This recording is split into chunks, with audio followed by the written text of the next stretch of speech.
দোস্ত, ওই আসমানওয়ালা মালিক যাকে যতক্ষণ হায়াত দিয়ে রাখছে অতক্ষণই শুধু শুধু মাতবরি করতেছো আল্লাহর সাথে। ঠিক করছো না, ঠিক না এটা। আমার ভাই যারা নামাজ পড়েন না, ভুল করছেন, অনেক বড় ভুল করছেন, অনেক বড় সাংঘাতিক বেয়াদবি করছেন। কোনোভাবে এটা উচিত না, কোনোভাবে। এক সুদা এত বড় বেয়াদব হওয়া মানুষের জন্য কোনোভাবে মানানসই না। আমি এই জন্যই তো বললাম বেনামাজির জিন্দিগি কুত্তার জিন্দিগি।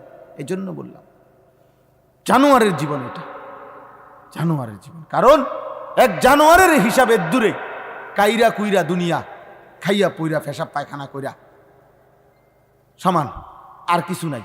জানোয়ারের পরবর্তী কোনো গন্তব্য নাই, জানোয়ারের কোনো আখেরাত নাই, জানোয়ারের কোনো কবরের ভয় নাই, জানোয়ারের কোনো জান্নাত জাহান্নাম নাই, জানোয়ারের কোনো হাসর বিচারের ময়দান নাই। উঠাবে আল্লাহ হাসরের ময়দানে, আবার আল্লাহ বলবে সব তোরা জন্তু জানোয়ার মাটি হয়ে যা, মাটি হয়ে যাবে। কিন্তু আমাদের হিসাব আছে রে আব্বা, আমাদের মৃত্যু আছে, আমাদের কবর আছে, আমাদের পরকাল আছে, আমাদের এক এক সেকেন্ডের আমল নামা লেখা হচ্ছে। আমরা চাইলেও আল্লাহ জানে, আমরা না চাইলেও আল্লাহ জানে। আমরা গোপন আস্তে বললো আল্লাহ শুনে, আমরা জোরে বললো আল্লাহ শুনে। কিছু না বলে অন্তরে অন্তরে যদি আমরা জল্পনা কল্পনা করি আল্লাহ তাও জানে। ওয়া আসিররু কাওলাকুম আবিজহারু বিহি ইন্নাহু আলিমুম বিদাতিস সুদূর। আল্লাহ বলে তোমরা আস্তে বলো কিংবা জোরে বলো কিংবা হৃদয়ে গভীরে লালন করো, আমি সব জানি, আমি সব শুনি বান্দা, সব জানি। ইয়ালামু খাইনাতাল আয়ুন ওয়া মা তুখফিস সুদূর।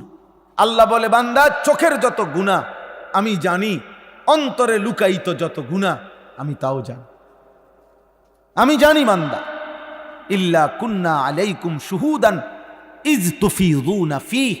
আল্লাহ বলে বান্দা 24 ঘন্টা যখন তুমি যেই কর্ম করো, যেই সেকেন্ড তুমি যেখানেই থাকো, আমি আল্লাহ তোমার সামনেই থাকি, আমি তোমার সামনেই থাকি, আমি তোমার সামনে উপস্থিত আছি, আমি দেখছি, আমি দেখতেছি, আমি দেখতেছি বান্দা, আমি দেখি বান্দা, আমি দেখি।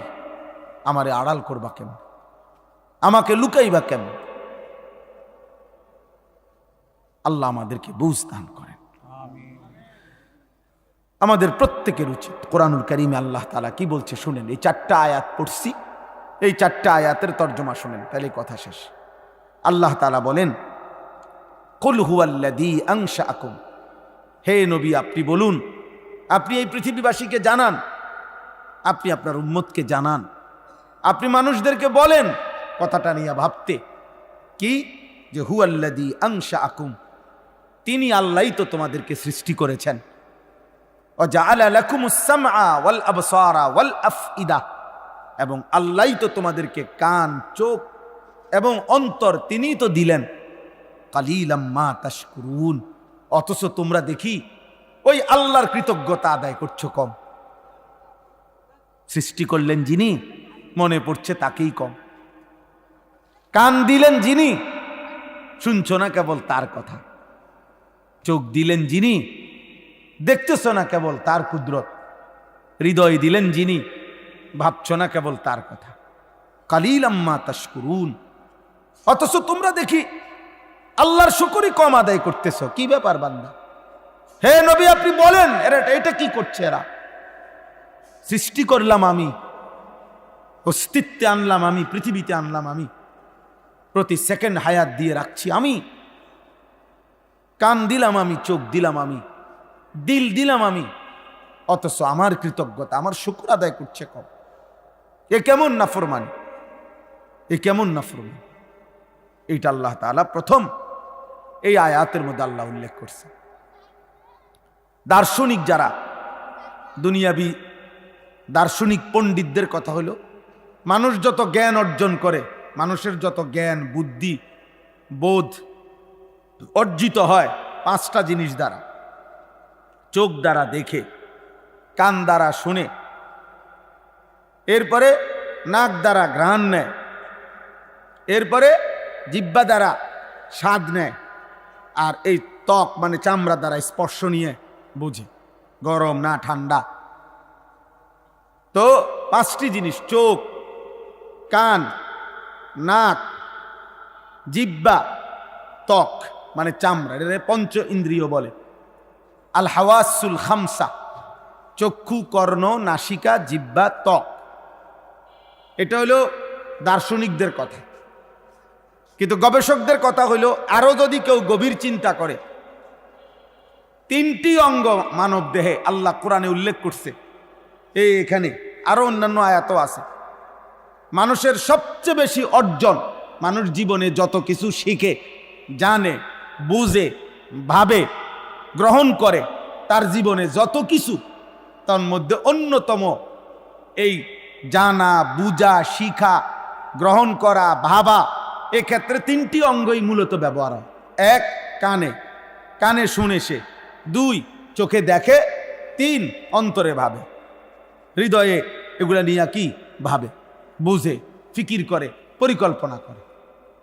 তো আল্লাহ তাআলা বলেন, তোমার 60 বছর, 30 বছর, 20 বছর, 25 বছর, তোমার 16 বছর, 18 বছর, তোমার জীবনের যা অর্জন বান্দা, তা তো আমার দেওয়া কানেই শুনলা, আমার দেওয়া চোখেই দেখলা, আমার দেওয়া হৃদয়েই গ্রহণ করলা।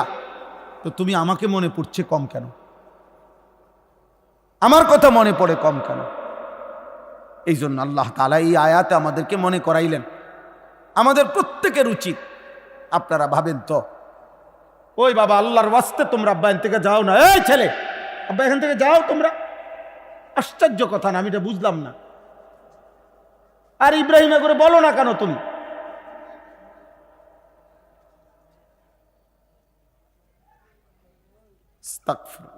চলেন তো, এই 3টি অঙ্গ আমাদের জীবনের সমস্ত কিছু, আমরা যত কিছু জ্ঞান, যত বুঝ, যত বুদ্ধি আমরা শিখি, জানি, আহরণ করি, এই 3টি অঙ্গের মাধ্যমে। বিশেষভাবে কান দ্বারা শুনতেছি কোটি কোটি কথা, হাজার কোটি আওয়াজ, চোখ দ্বারা দেখতেছি প্রতিনিয়ত, অন্তর দিয়ে ভাবতেছি প্রতিনিয়ত।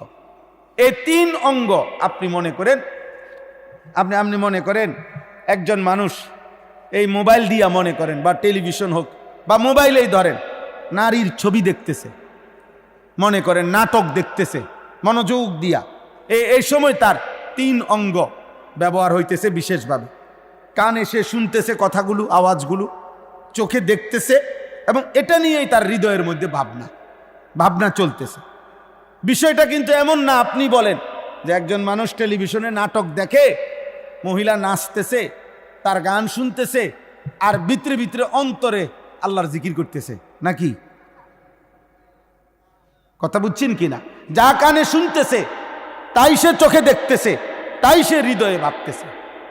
এই 3 অঙ্গ বরাবর, 3 অঙ্গ বরাবর। আবার ঠিক একজন মানুষ আল্লাহর কোরআন পড়তেছে, হ্যাঁ আল্লাহর কোরআন তো কানে শুনতেছে, চোখে দেখতেছে, তো আশা করি আলহামদুলিল্লাহ হৃদয়ে এটা নিয়েই তার কি হইতেছে, কল্পনা হইতেছে। পরে আল্লাহর কোরআন তো ভিতরে কি সে উলঙ্গ ছবি নিয়ে ভাববে? স্বাভাবিক। তাহলে এই 3টি অঙ্গ অটোমেটিকলি এক হইয়া যায়। আমাদের জীবনের যে কোনো অর্জনের ক্ষেত্রে এই 3টি অঙ্গ একসাথ হয়ে যায়, কান, চোখ এবং কি অন্তর, আফইদা, অন্তর। তাইলে আপনি বলেন, এই 3টি অঙ্গ যখন একত্র হয়ে যায়, এই 3টি অঙ্গ একত্রিত হওয়ার ক্ষেত্রে আল্লাহ তাআলা বলে, বান্দা তুমি বলো তাহলে আমার শুকর আদায় করছো না কেন? কালিলাম মা তাশকুরুন, কেন আমার শুকর আদায় করছো না? তুমি বলো তোমার জীবনের 24 ঘন্টা কান, চোখ, অন্তর, এই 3 অঙ্গের বেলায় আমারই তো দেওয়া, তাহলে আমার কৃতজ্ঞতা আদায় করছো না কেন? প্রিয় ভাই বলো, ভাই একজনই বুঝো, একজন সন্তানই বুঝো, তুমি ভাবো না আব্বা বিষয়টা কি? আপনারা বয়স্ক বাবা, আপনারা ভাবেন।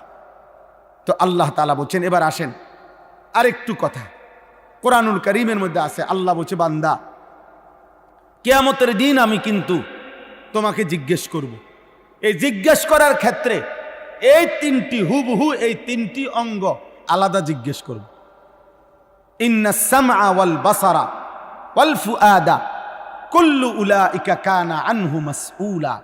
আল্লাহ বলে নিশ্চয়ই কান, নিশ্চয়ই চোখ এবং অন্তর, এই তিনটিকে আমি আল্লাহর পক্ষ থেকে কিয়ামতের দিন জিজ্ঞেস করা হবে।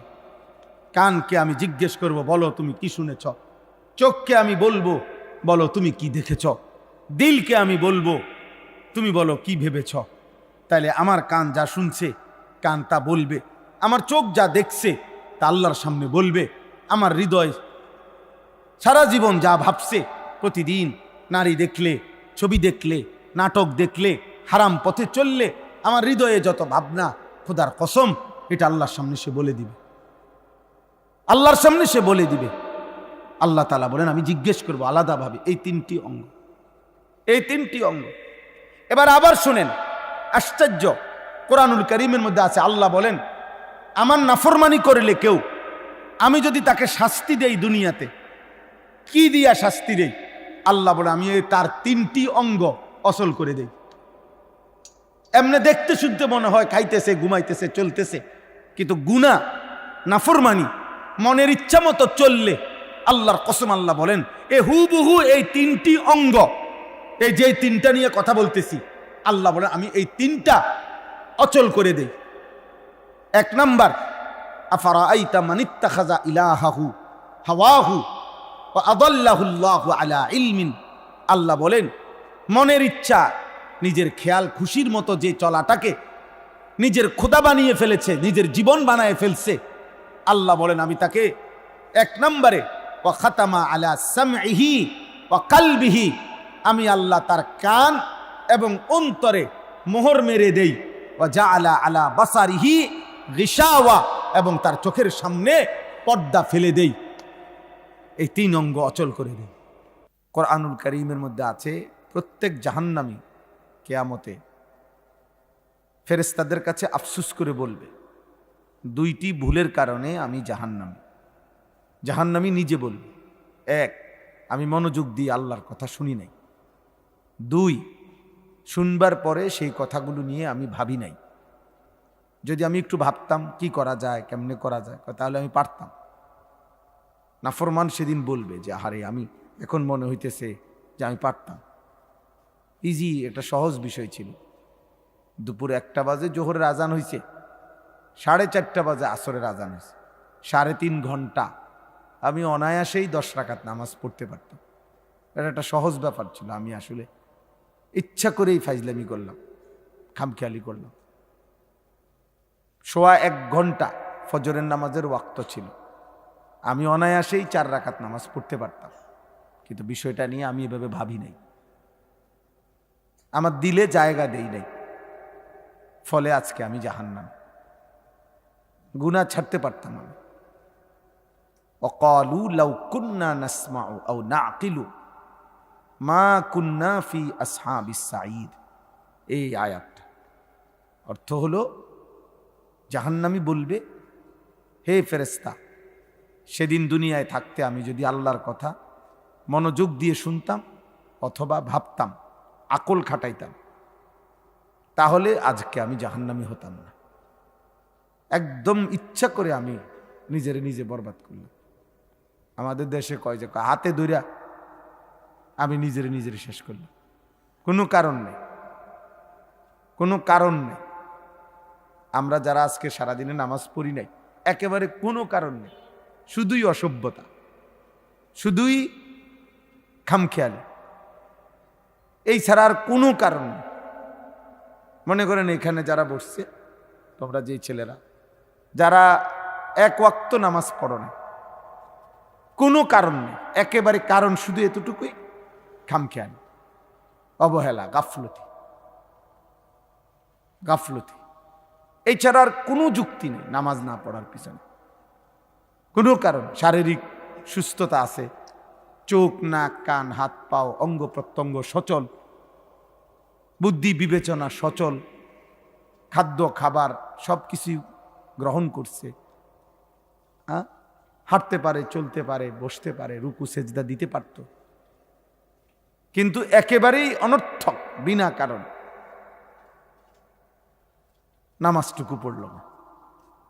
অথচ আমরা কথার কথা আলহামদুলিল্লাহ বুঝার জন্য বলতেছি, সারাদিনে আমরা বিবি, বাচ্চা, সংসার, বাজার, মাদ্রাসা, মাহফিল, অনেক মানুষের সাথে কথাবার্তা, যোগাযোগ, আরও একজন বড় বুজুর্গের নিজেও বয়ান করছি, আজকে আবার আরেকজন বড় বুজুর্গের আমাদের খতিব আজম আল্লামা নুরুল ইসলাম অলিপুরি দামাত বারাকাতুহুমের বয়ান শুনে আসছি, হজরতের সাথে খানা খাইয়ে আসছি, তো অনেক মানুষের সাথে কথা বলছি, বাসায় বাচ্চার সাথে অনেকক্ষণ কথাবার্তা বলছি, দুপুরের খানা বাসায় খাইছি, কিন্তু মাদ্রাসায় গেছি, লম্বা সময় মাদ্রাসায় মিটিং করছি, কিন্তু আলহামদুলিল্লাহ ফজর থেকে নিয়ে আসা পর্যন্ত 5 ওয়াক্ত নামাজ জামাতের সাথে পড়ছি, আলহামদুলিল্লাহ।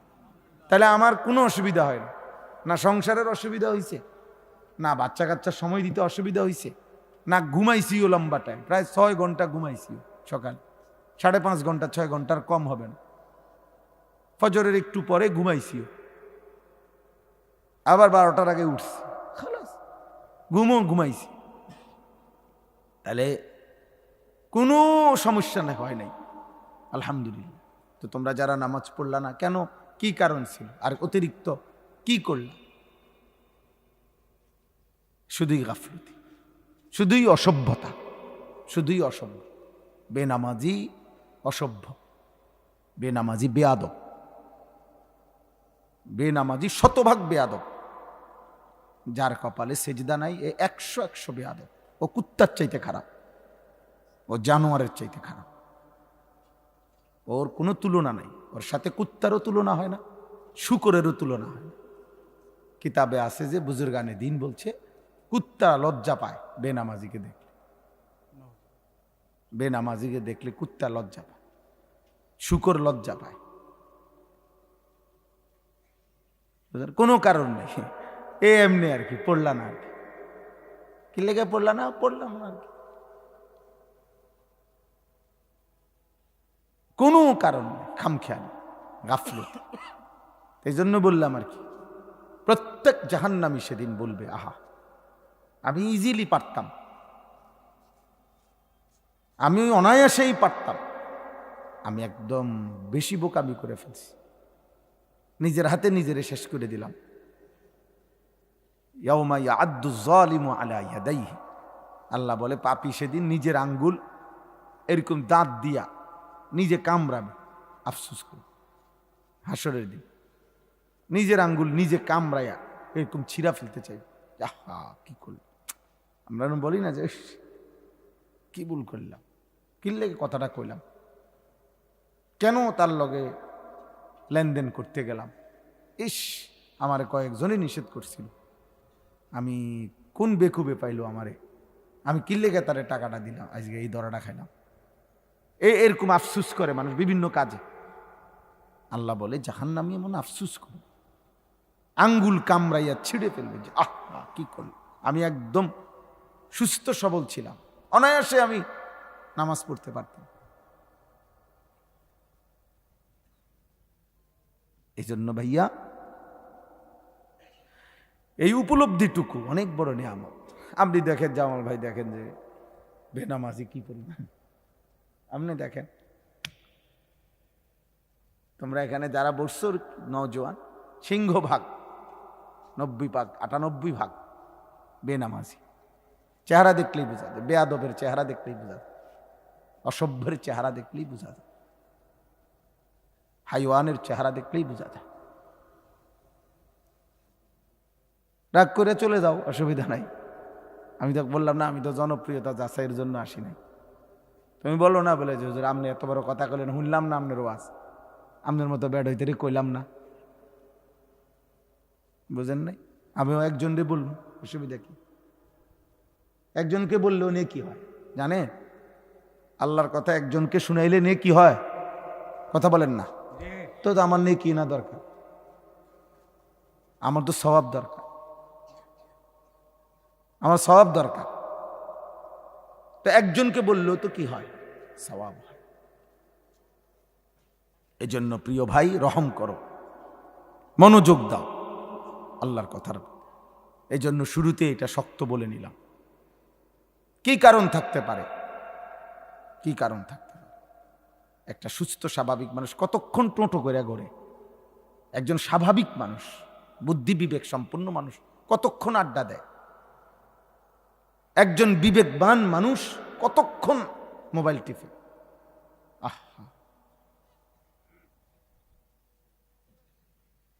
কতক্ষণ?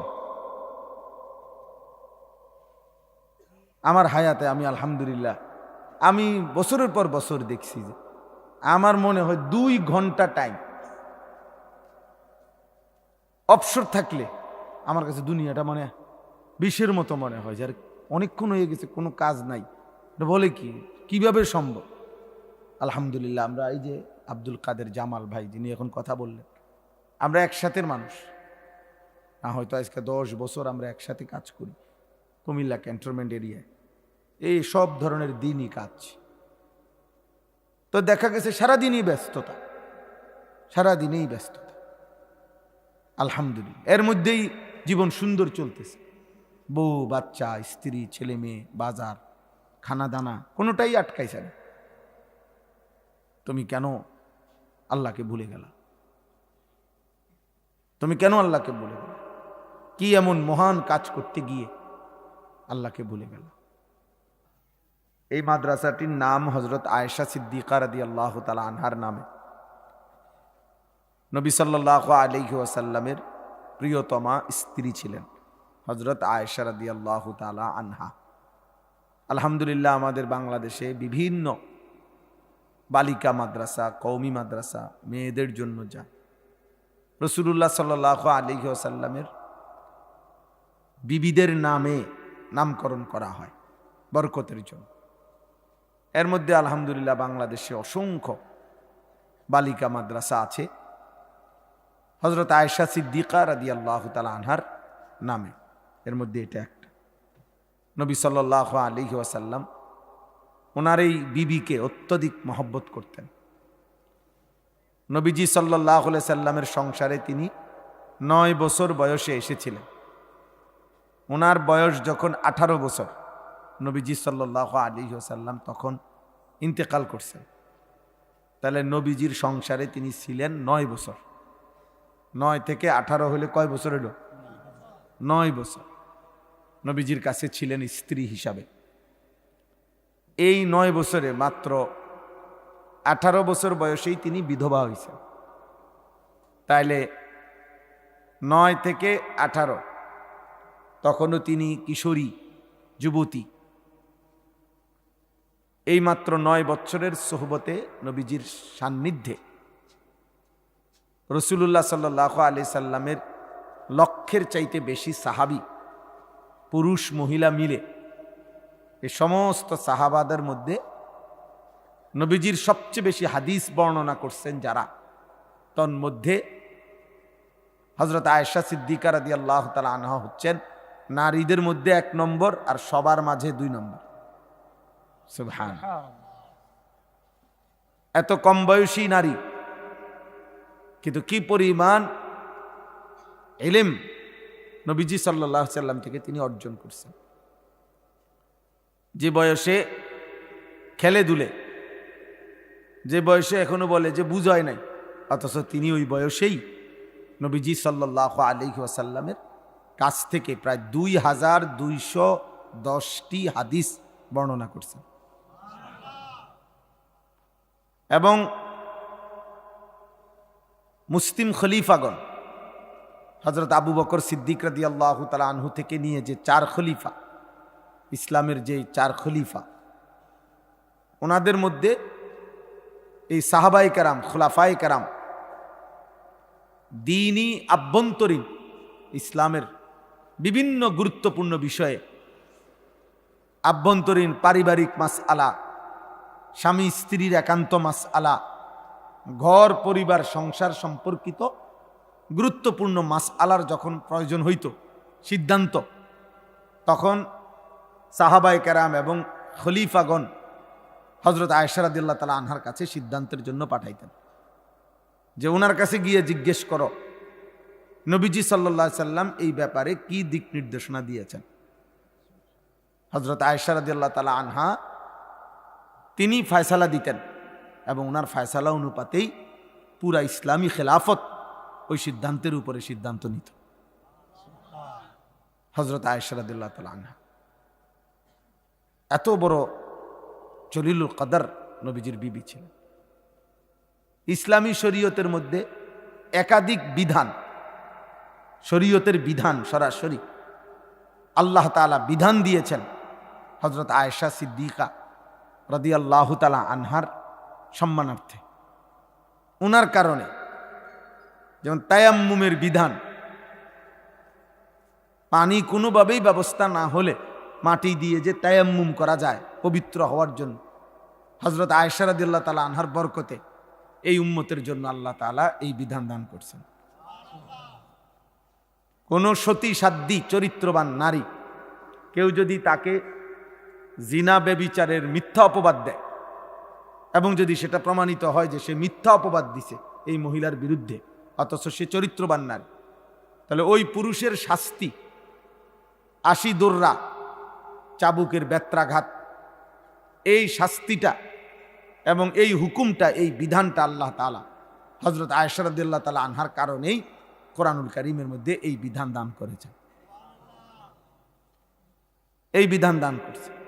ভাইয়া এনে কথা বলো না, আব্বা কথা, আব্বা চলে যাও ভাই, বাবা চলে গেলে ভালো, ফাজলামি না করে যাও গান থেকে, ২-৪ জন ফালতু মানুষ না বসলেই ভালো। আব্বা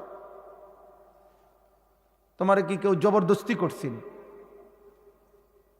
কষ্ট হলে চলে যাও, তুমি বুট বাদাম খাও কোথাও গিয়া। সাবধান, আমি ফাজিল মানুষ দেখতে পারি না।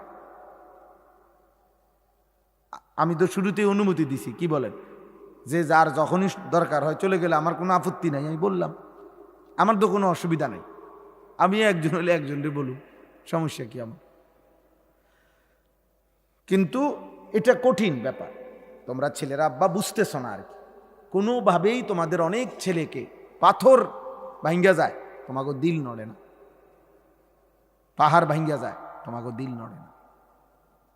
5 ওয়াক্ত নামাজের আজান চারিদিকে, কমপক্ষে তোমার কানে না হয়তো কাছাকাছি কমপক্ষে 10টা মসজিদের আজান আসে, কিন্তু তোমারে আল্লাহ তাআলা এমন মোহর মাইরা দিছে তোমার কানে, তোমার উপরে খোদার এত বড় লানত পড়ছে যে এক বেলা আজান তোমার কানে ঢোকে না। খোদার এত বড় গজব, এত মসজিদ চারিদিকে, কিন্তু তোমার কপালে একটা সেজদা জোটে না। কি পরিমাণ অভিশপ্ত জীবন, কি পরিমাণ অভিশপ্ত জীবন। এজন্য বলতেছি আব্বা, গুনাহ বাড়ায়ও না, গুনাহ বাড়ায়ও না। গুনাহ যত বাড়াবা, আমি আপনি প্রত্যেকের জন্য এটা কথা, আল্লাহর নাফরমানি যে যত বাড়াবেন, কসম আল্লাহর, নেক কাজের যোগ্যতা তত কমতে থাকবে, কমতে থাকবে। ওয়ালা তাকুনু কাল্লাযীনা নাসুল্লাহা ফাআনসাহুম আনফুসাহুম। আল্লাহ তাআলা বলে, বান্দা তুমি আমাকে এই পরিমাণ ভুলে যেও না। বেশি দিন যদি আমাকে ভুলে থাকো, একদিন আমি তোমাকে তোমার পরিচয় ভুলায় দেব। তোমার যে মূল পরিচয় সেটা আমি ভুলিয়ে দেব। মূল পরিচয় কি? আমি মুসলমান। মূল পরিচয় হলো আমার মৃত্যু হবে। মূল পরিচয় হলো আমার আখেরাত আছে। মূল পরিচয় আমার বিচারের মাঠে আমাকে দাঁড়াইতে হবে। মূল পরিচয় হলো আমাকে আমলনামা হাতে নিতে হবে। মূল পরিচয় হলো আমাকে মিজানের পাল্লার সামনে আমার আমল ওজন হবে। মূল পরিচয় হলো আমাকে ফুলসেরাত পার হইতে হবে। এই কথাটা, এই ফিকিরটা, এই অনুভূতিটা আল্লাহ বলেন একদিন আমি তোমার কলিজার থেকে সরাই ফেলব। ফলে তুমি দুনিয়ায় শুধু ভোগ করবা, দুনিয়া ভোগ করবা, আমি দুনিয়া ভোগ করতে দেব। কারণ আমি আল্লাহ তাআলা 60 বছরে যে নাস্তিক কোনোদিন আমি আল্লাহকে স্বীকারও করে নাই, দেয়ার ইজ নো গড, আল্লাহ বলতে কিচ্ছু নাই, এ কথাও যে বলে আমি তাকেও রিজিক দিচ্ছি। তা তোমারে দিমু না কা? আমি তো কুকুর বিড়ালকেও রিজিক দিচ্ছি, জন্তু জানোয়ারকেও রিজিক দিচ্ছি। কাফের মুশরিক বেঈমান তো আমার সামনে, আমি আল্লাহর সামনে মূর্তিরে পূজা করে, আমার সামনে মূর্তি বানাইলাম আমি, মাথা নোয়ায় সে পাথরের মূর্তি, মাটির মূর্তির সামনে, আমি তবুও তো তাকে রিজিক দিচ্ছি, তো তোমাকে দেব না। কাজে দুনিয়া আমার কাছে এতটাই ফালতু যে এটা আমি একটা জানোয়ারে খাওয়াইতো আমার কোনো আপত্তি নেই, তো তোমারে খাওয়াইলে সমস্যা কি? কিন্তু আমি আখেরাত বুঝ না পাইয়া, হিসাব না নিয়া দেব না, আমি দেব না বান্দা। এই জন্য ভাই গুনাহ বাড়াইতে নাই, গুনাহ বাড়াইতে নাই, গুনাহ বাড়াইতে নাই কোনোভাবেই না আব্বা। আর কোনোদিন মনে করো আমি আর বলতে পারলাম না, তুমিও আর শুনলা না, কিন্তু এই একবার কথাটা বললাম, মনে রাখ, গুনাহ যখন কারো বাড়তে থাকে তার উপরে সবচেয়ে বড় যে লানত, সেটা হলো আল্লাহ তাকে আখিরাত ভুলায় দেয়, আত্মপরিচয় ভুলায় দেয়। তার ভিতরে আর মনে পড়ে না সে মুসলমান, তার মৃত্যু হবে। ওই বাবা, এই সরো এখান থেকে, সর, কথা বলো কেন এখান থেকে? যাও, উঠো এখান থেকে, উঠো। তাইলে অতএব এটা জরুরি। আমার কথা হইলো, আপনি ঘাটতি আছে, কমতি আছে, দুর্বলতা আছে আমাদের, আমারও আপনারও ভুল ভ্রান্তি আছে, পিছলা খাইয়া পড়া আছে, মানে গুনাহ আমারও হয় আপনারও হয়। একটা হলো গুনাহ হয়ে গেছে, অ্যাক্সিডেন্ট হয়ে গেছে, আর একটা হলো লাগাতার এক তালে, এক রঙে, এক ঢঙ্গে, যেই কোনো পরিবেশে উনি বিড়ি খায়, এটা স্বাভাবিক না, এটা বুঝি শুধু গুনাহ, এটা তো বেয়াদবি। যেই কোনো পরিবেশে প্রতিদিন এক তালে, ছেলে মেয়ে নাতি নাতনি সবার সামনে উনি টেলিভিশনে নাচ গান নর্তকী দেখে, এটা শুধু গুনাহ, এটা শুধু গুনাহ, এ তো বেয়াদব, এ তো লজ্জা শরমহীন, এর তো কোনো হায়া লজ্জা নাই, এর তো কোনো হায়া লজ্জা নাই। এর কলিজার থেকে আল্লাহ আখিরাত খুলে ফেলছে, নয়তো 60 বছর বয়স পর্যন্ত টেলিভিশন দেখে কেমনি? চাচা রাগ করেন না, আমি শক্ত বললাম, আরে আপনার বিবেক নিলে আপনি প্রতিবাদ করেন।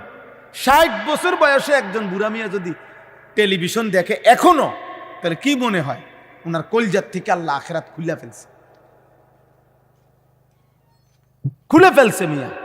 নয়তো 60 বছরও মনে পড়ে নাই এটা গুনাহ, 30 বছরও মনে পড়ে নাই সুদ হারাম, 30 বছরও মনে পড়ে নাই প্রতিদিন ওজনে কম দিচ্ছেন, এটা যে গুনাহ আপনি একদিনও বুঝছেন না। এটা এমন ভুলা কেমনে বললেন? এমন ভুলা কেমনে বললেন? কোন মাকে যদি সন্তান 6 মাস খবর না নেয়, মা তো চোখের পানি ফেলে বলবে, ফুত মারে তুই এমন ভুলা কেমনে বললি? মা কি তোরে গর্ভে ধারণ করি নাই? মা কি তোরে 2 বছর বুকের দুধ পান করাই নাই?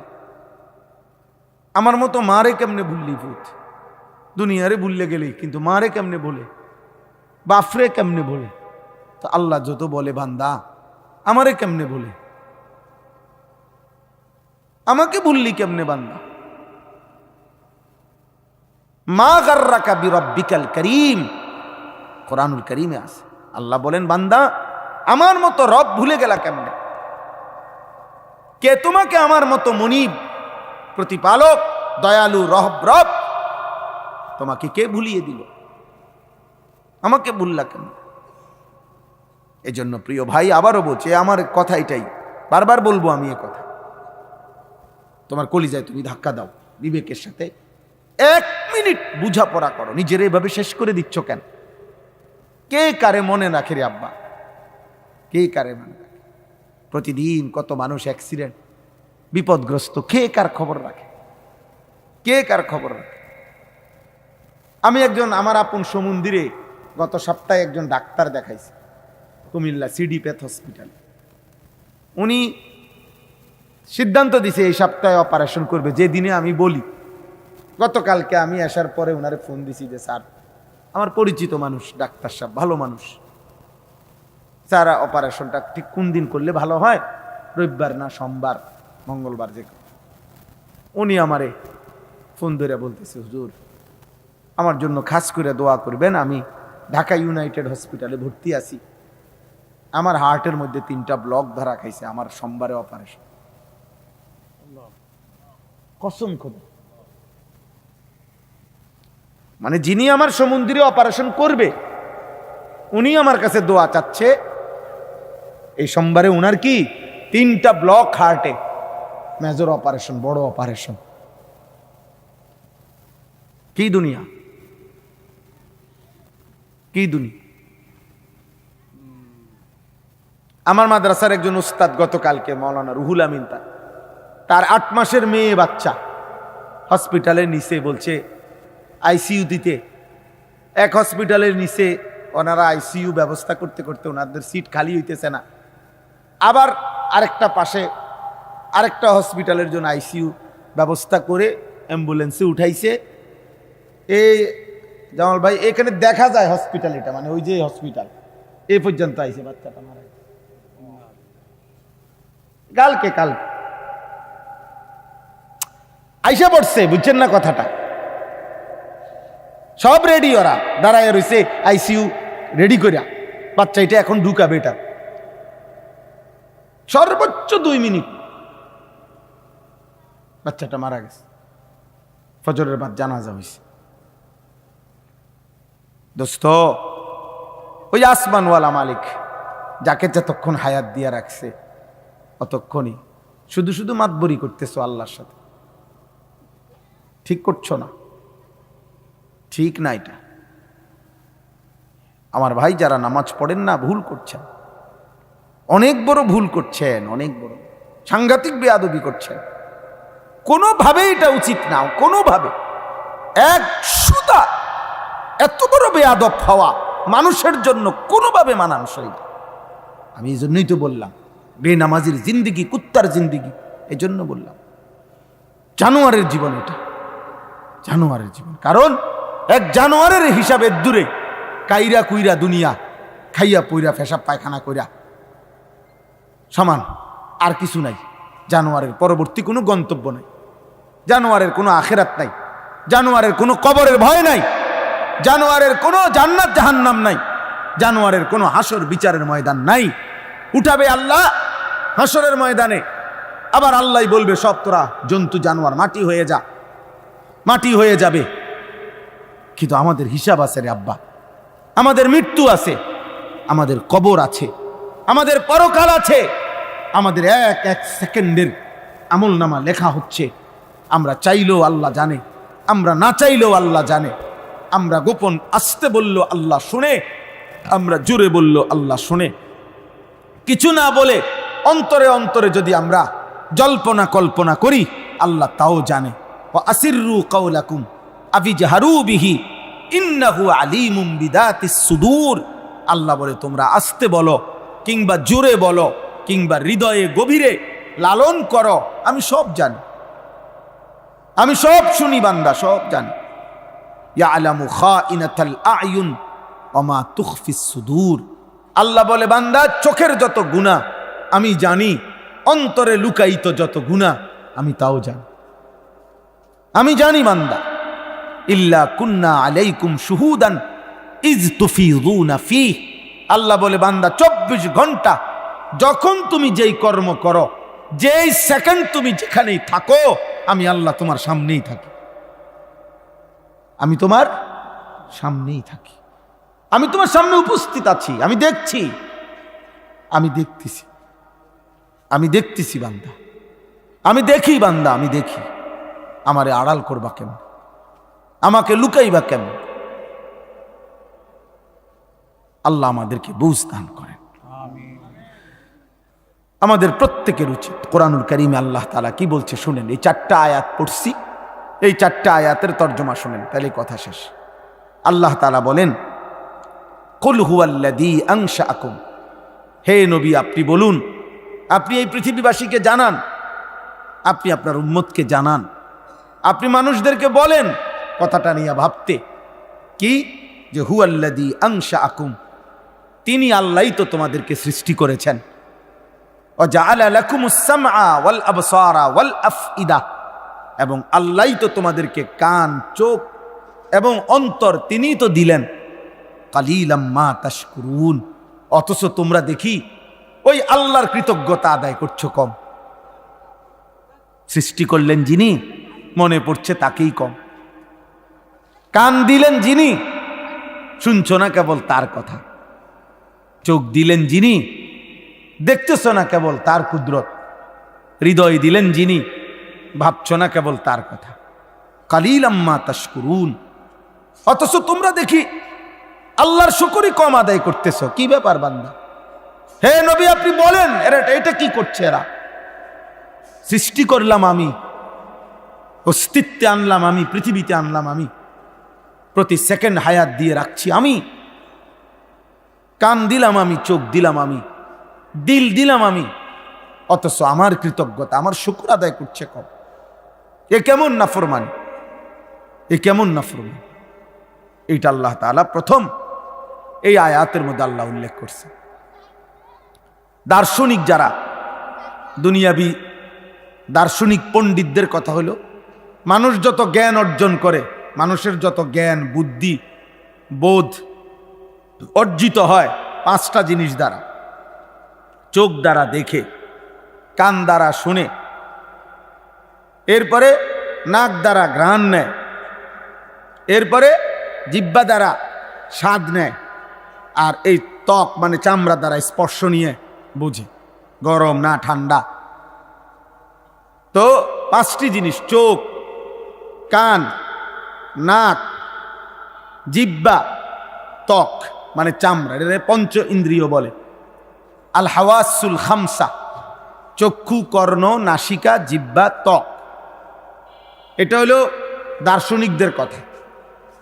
কিন্তু গবেষকদের কথা হলো, আরো যদি কেউ গভীর চিন্তা করে, তিনটি অঙ্গ মানব দেহে আল্লাহ কোরআনে উল্লেখ করছে।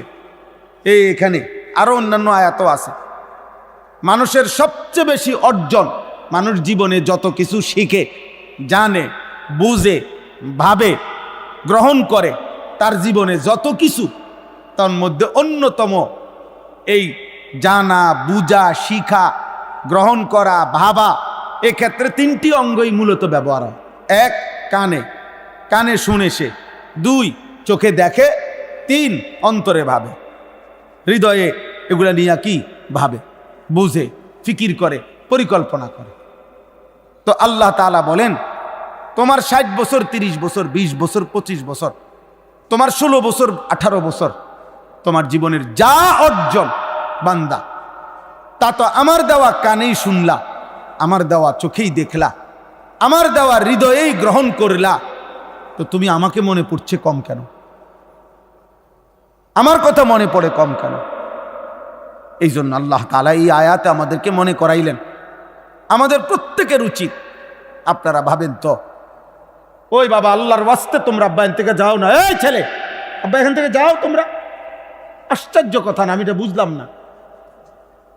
আর ইব্রাহিম করে বলো না কেন তুমি?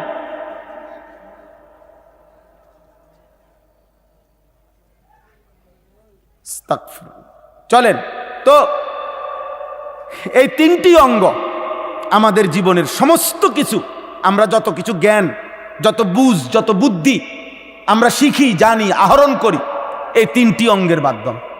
বিশেষভাবে কান দ্বারা শুনতেছি কোটি কোটি কথা, হাজার কোটি আওয়াজ, চোখ দ্বারা দেখতেছি প্রতিনিয়ত, অন্তর দিয়ে ভাবতেছি প্রতিনিয়ত। এই তিন অঙ্গ আপনি মনে করেন, আপনি মনে করেন একজন মানুষ এই মোবাইল দিয়া মনে করেন, বা টেলিভিশন হোক বা মোবাইলেই ধরেন, নারীর ছবি দেখতেছে, মনে করেন নাটক দেখতেছে মনোযোগ দিয়া। এই সময় তার তিন অঙ্গ ব্যবহার হইতেছে বিশেষভাবে। কানে সে শুনতেছে কথাগুলো, আওয়াজগুলো, চোখে দেখতেছে, এবং এটা নিয়েই তার হৃদয়ের মধ্যে ভাবনা চলতেছে। বিষয়টা কিন্তু এমন না আপনি বলেন যে একজন মানুষ টেলিভিশনে নাটক দেখে, মহিলা নাচতেছে, তার গান শুনতেছে, আর ভিতরে ভিতরে অন্তরে আল্লাহর জিকির করতেছে, নাকি? কথা বুঝছেন কিনা? যা কানে শুনতেছে তাই সে চোখে দেখতেছে, তাই সে হৃদয়ে ভাবতেছে।